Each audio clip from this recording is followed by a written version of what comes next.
Hello and welcome to Sister to Sister. We're a group of women and we tackle the tough questions from a biblical perspective. I'm Kathy. We have Corey, Judy, and Roxanne today.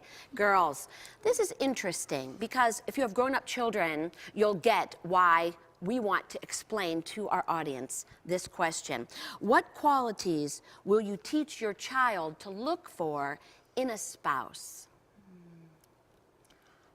Okay, I have a married daughter and a son who's dating. And I look for the qualities that attracted me to my wonderful husband, George, of 40 years. That's a long time to be hanging out with the same guy. And it is. Congratulations. Thank you. Lots of date nights. Lots of date nights.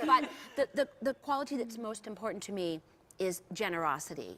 And my husband is so generous. So something I would teach my children is to look for someone who's generous and content.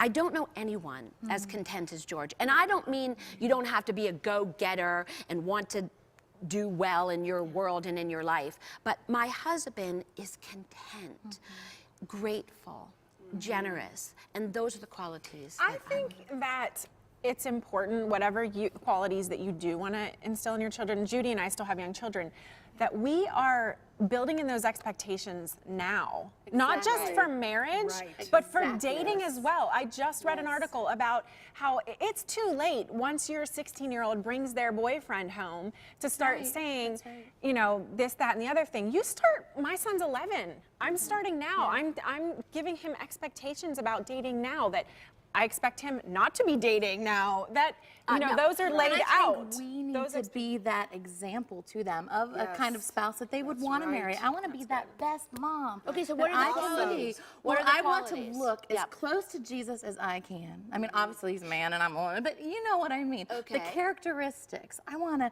be passionate about Jesus. I want them to marry someone that runs after Jesus harder than I do. And I love Jesus with all my heart. That's good. Someone who has integrity. That's huge. I like integrity. Well, number one to me, that person's got to love God more than they love my child. Okay, that's just what Judy said. Yes, because I know when they love the Lord, they're not going to hurt my child. But more than that, I tell them to look at when they're dating or when they're going out, look at how that person treats their mother and father. Look at how the parents treat one another. Are they kind-hearted? Are they generous? Are they self-controlled in their mannerisms? Because the little bit you see now will be exploded when you are married. Yes. So those are some of the things that I think are important. And my own husband is very bright. I'd like an intelligent man. I hate to say that. I guess that's right or wrong. I don't know. But he is bright.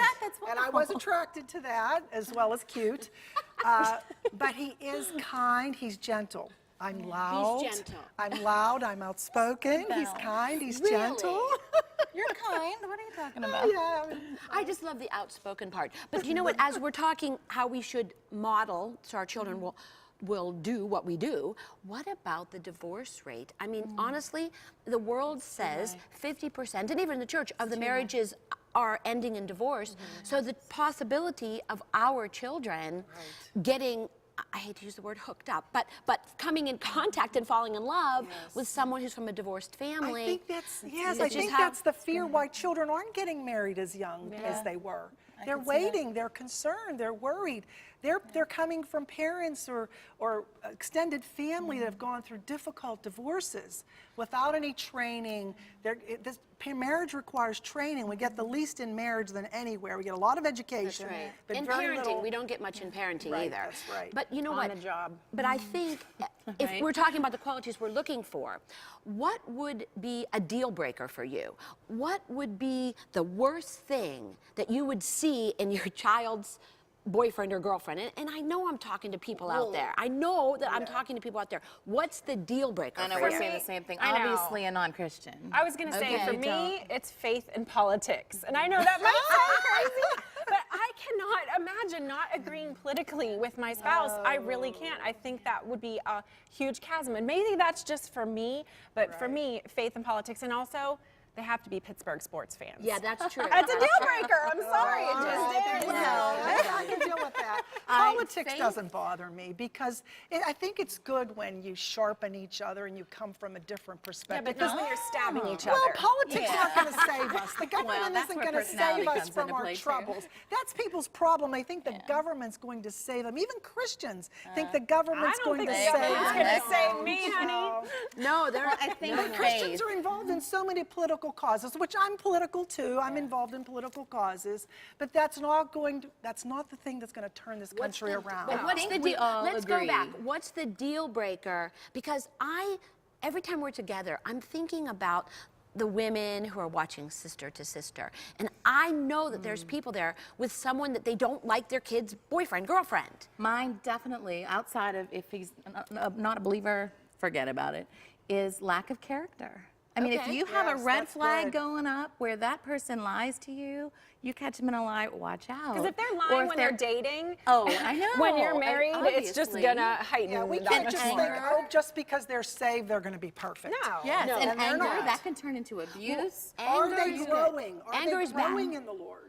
That's true. And these are really important issues that we're talking about. So I wonder, what do the people at home think? What's the deal breaker for you? Did we touch on something that was of interest, that sparked something in your heart? I hope so. Let us know.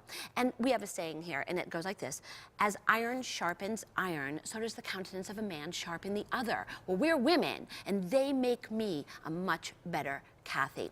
Send us an email, will you? s2s@ctvn.org. And we'll see you next time on Sister to Sister.